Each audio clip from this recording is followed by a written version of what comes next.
Yo, hey guys, it's Mike, so let's go. Alright. Ada kucing gua nih, gua pakai aja nih. Opening dulu Yuna. Oke guys, hari ini kita akan ngobrolin Japanese Grand Prix yang sangat keren ya. Balapannya seru banget. Semoga kemarin beneran beberapa dari kalian bisa menemukan balapannya seru karena salip-salipannya tuh cukup banyak juga, walaupun nggak di lintasan yang salip-salipan secara real gitu ya, tapi secara strategi itu banyak banget kemarin, baik di papan tengah, papan atas terutama, dan tuker-tukeran posisi juga terjadi.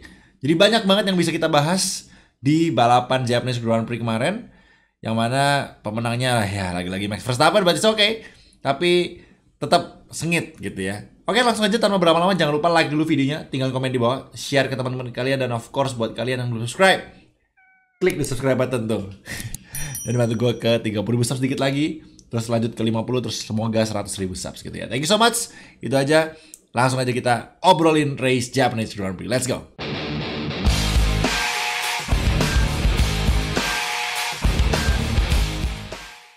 Oke, seperti yang kalian tahu, kemarin balapannya di awal-awal diawali dengan red flag ya teman-teman ya. Insiden Alexander Albon dengan Ricciardo. Banyak yang udah bahas di sosmed.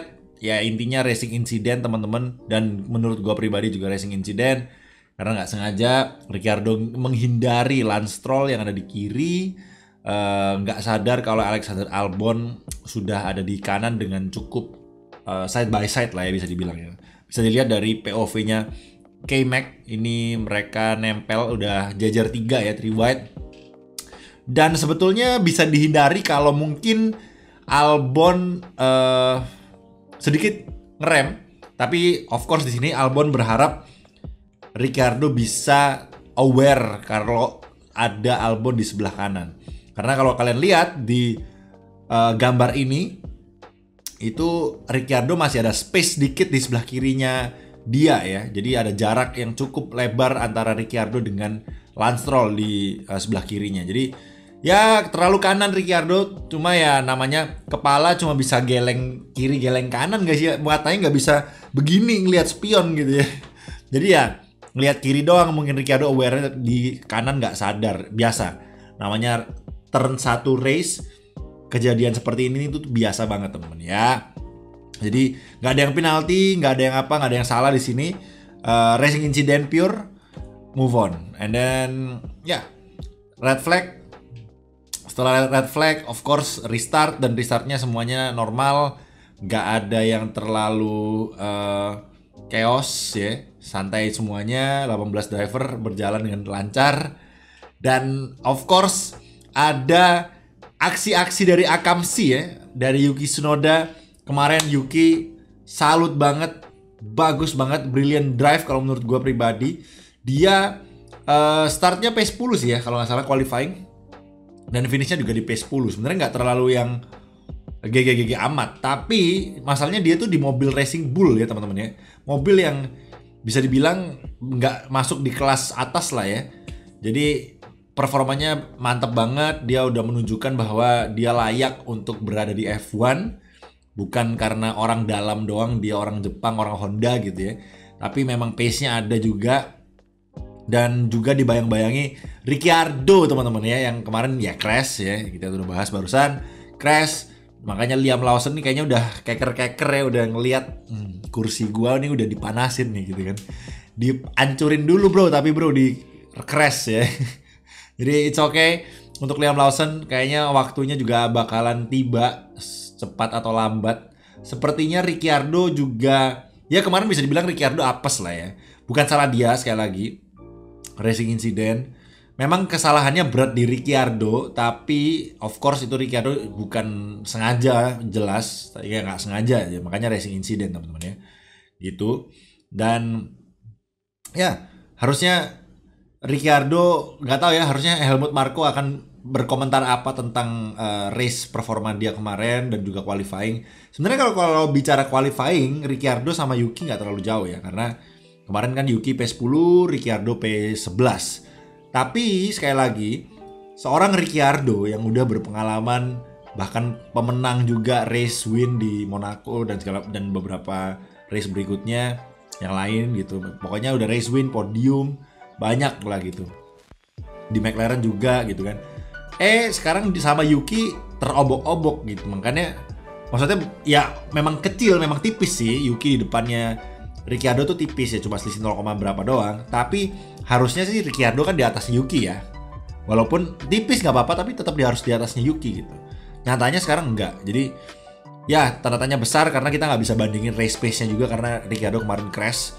Jadi Ricciardo nggak tahu nih dikasih waktu sampai kapan sama atasannya, sama Marco dan lain-lain mungkin.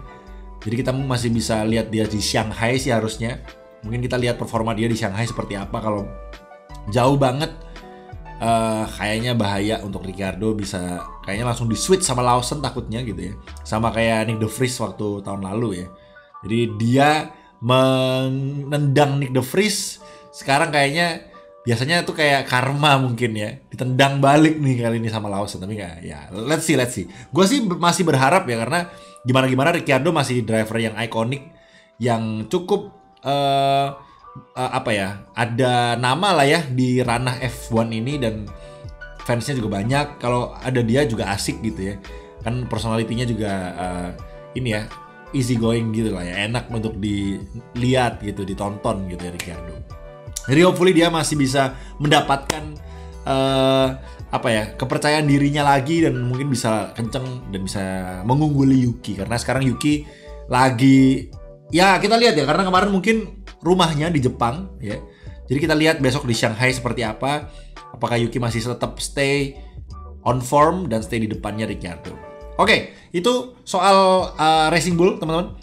Kurang lebih pokoknya Yuki udah bagus banget. Udah perfect banget lah ya. Tinggal di konsistennya aja untuk Yuki.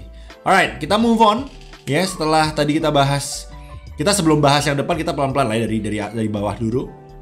Nah, ada yang menarik lagi nih teman-teman, yaitu adalah Mercedes ya, yang mana Lewis Hamilton dengan kesadarannya dia memberikan saran kepada engineer-nya itu untuk memberikan Russell lewat di depan gitu.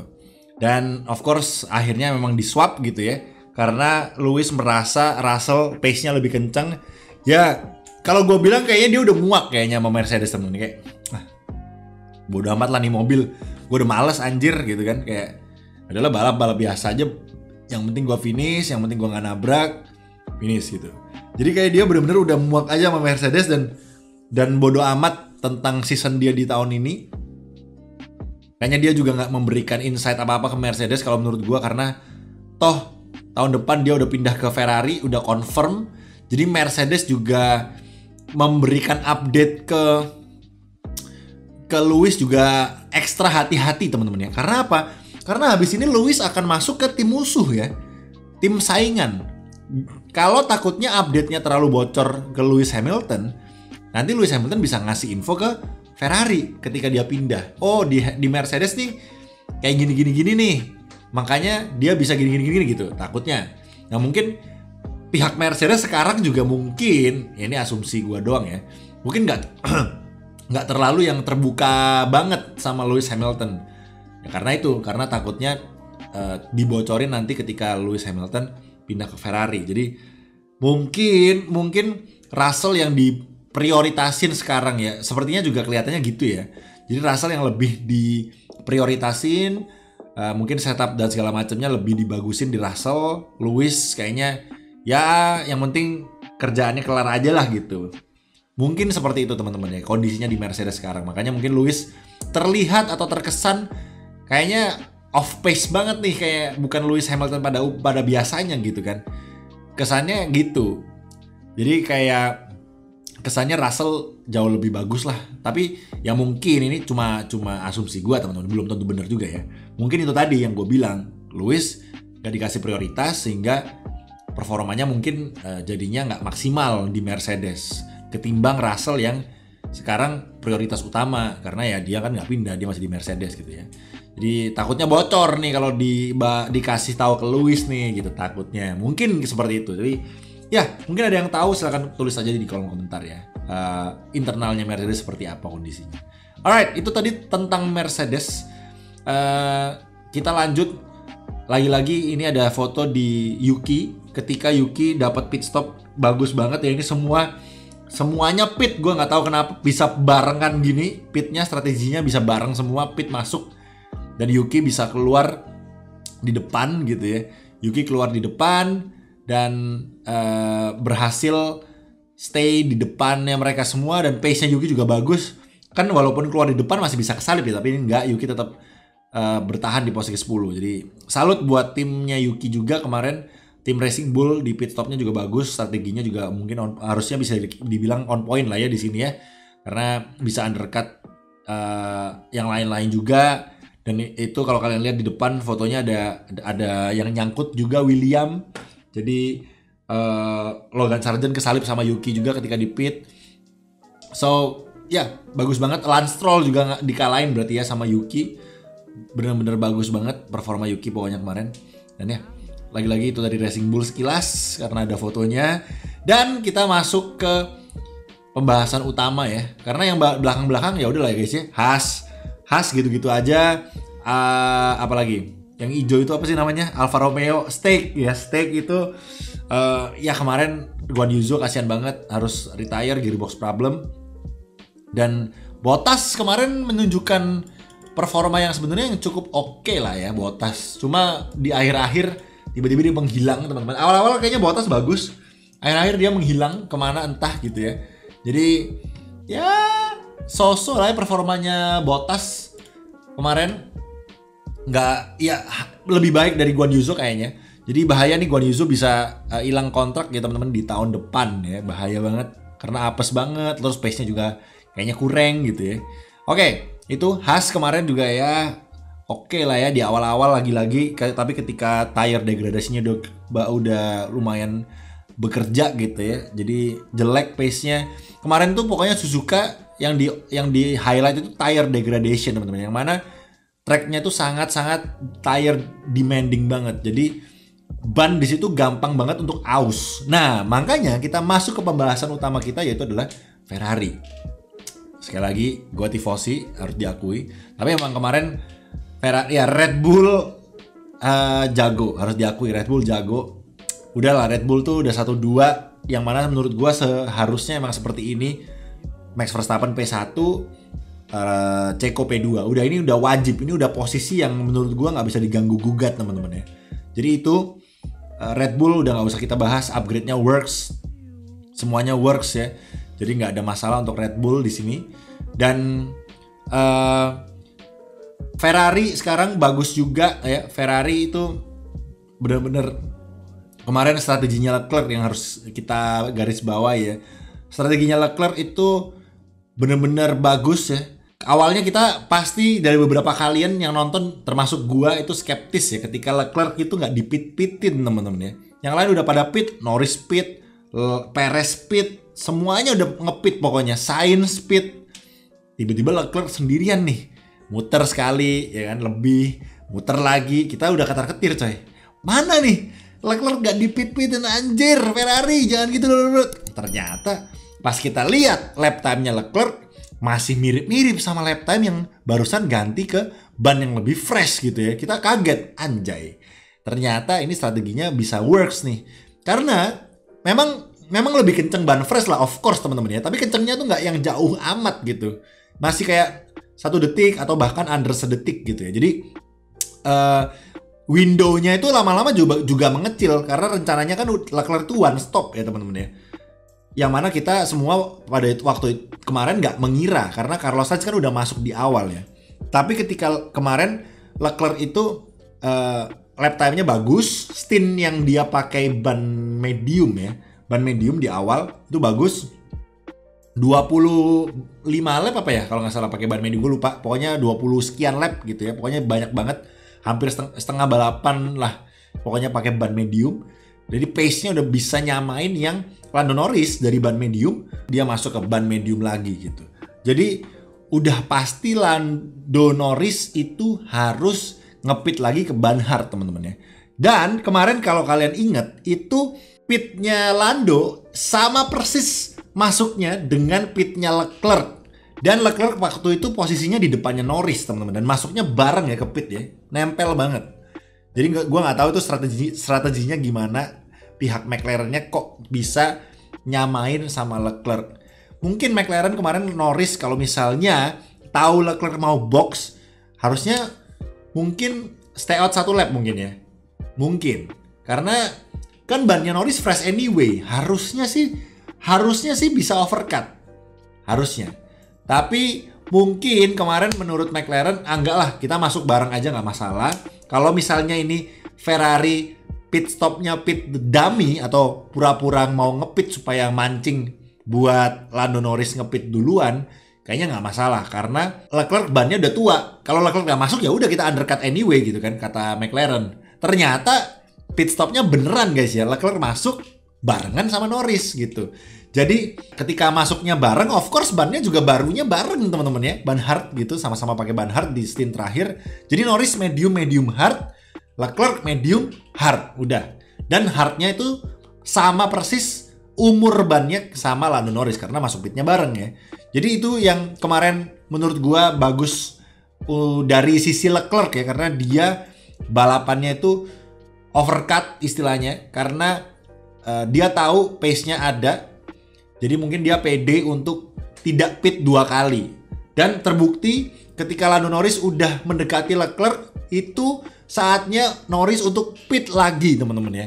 Karena bannya Norris udah habis. Berarti apa? Berarti emang tire degradation-nya mobil-mobil pada umumnya di sana. Karena kemarin pada umumnya 2 stop ya teman-teman ya. Leclerc doang kayaknya yang 1 stop.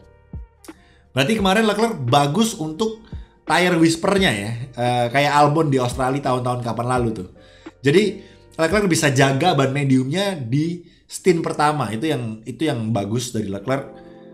Hopefully dia bisa lebih menemukan lagi kepedeannya karena ya seperti yang kalian tahu ya, Leclerc sekarang kesannya cupu banget nih dibandingkan Sainz ya. Kesan ya nggak cukup banget sih, tapi lumayan lebih cupu dari Sainz nih gitu kan. Padahal biasanya kan Leclerc lebih apa namanya, lebih kenceng lah ya dari Carlos Sainz. Cuma semenjak kemarin di Singapura yang Carlos Sainz menang tuh, sampai sekarang kayaknya Leclerc terus dikalahin sama Carlos Sainz nih. Nah ini yang Leclerc harus sadar diri dan mungkin menemukan kembali kepedeannya, karena banyak ya sekarang fans banyak yang menghujat Leclerc jadinya ya, karena Carlos Sainz kan ditendang digantikan Lewis Hamilton. Gua pribadi sebenarnya kalau disuruh milih, gua sebagai tifosi kayaknya lebih mending Carlos Sainz aja deh stay di Ferrari. Bukan berarti Leclerc yang ditendang digantiin Lewis ya. Kayaknya Leclerc sama Sainz itu udah kombinasi terkuat di semua tim yang ada di F1 ini teman-teman ya. Oke, sekarang Red Bull sih. Perez tapi kan masih belum konsisten nih. Biasanya kan ya kalau kalian lihat di tahun lalu Perez Verstappen di P1, Perez kayak di belakang-belakang gitu teman-teman. Perez sekarang cukup kuat ya. Tapi balik lagi, kuatnya Perez itu dibandingkan Verstappen kemarin finishnya teman-teman ya, itu gapnya adalah 12 detik.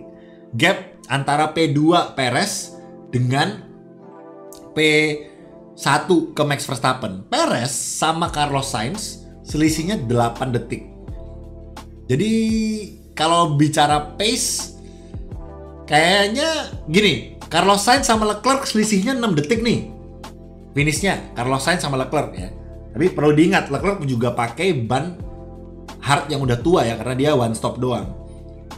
Tapi Sergio Perez dan Max Verstappen dengan kondisi strategi yang hampir sama, pit window-nya, itu selisihnya 12 detik. Sementara Carlos Sainz dan Leclerc selisihnya 6 detik teman-teman. Jadi kalau kita bikin gap-nya gitu, harusnya yang lebih dekat kan yang lebih bagus ya. Nah Leclerc kan lebih dekat sama Sainz nih. Jadi menurut gue pribadi, ya mungkin gue bias karena gue tifosi juga sih ya. Tapi menurut kalian gimana guys? Kalian setuju nggak kalau sekarang kombinasi driver terkuat di semua tim F1 itu adalah Leclerc dan Carlos Sainz? Apakah menurut kalian Perez dan Max Verstappen lebih kuat? Nggak bang, lu bias lu karena tifosi. yang lebih kuat itu Max Verstappen dan Perez. Nah, boleh tulis di kolom komentar. Kalau Russell dan Lewis kayaknya kayak enggak deh. Russell dan Lewis kayaknya enggak deh. Ya nggak sih? Masa menurut kalian yang paling kuat Russell sama Lewis? Enggak. Kalau Carlos Sainz dan Leclerc, kalian argumen lebih jago Max dan Perez, oke deh. Tapi kayaknya coba. Gue pengen tahu pendapat kalian aja guys. Karena ini kan mungkin karena gue tifosi kali ya. Coba deh, kalian konfirmasi deh. Apakah bener pendapat gue atau enggak gitu ya. Coba gue penasaran juga menurut kalian. Jadi tulis aja di kolom komentar guys ya. Ya, Leclerc kemarin juga sempet mistakes juga. Kalau kalian lihat di Dekner ya. Ini ada fotonya, mistakes, ngelebar dikit. Untungnya aman, dia nggak crash kayak Logan Sargent yang sempet bablas juga di Dekner. Kayaknya di Dekner emang ada susah sih. Yang lain juga ada mistakes. Cuma mistakesnya kecil-kecil aja kayak grinding di curb gitu-gitu doang. Kayak Perez kemarin gitu kan. Jadi ya adalah mistakes kecil gitu ya. Tapi paling parah Sargent di sini.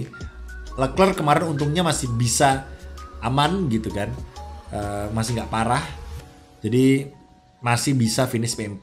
Jadi not bad. Lagi-lagi kemarin pokoknya ketolong pace-nya Leclerc ya, dengan strateginya Ferrari juga yang on point, dan untungnya nggak ada safety car manja teman-teman yang bisa menggagalkan ini semua.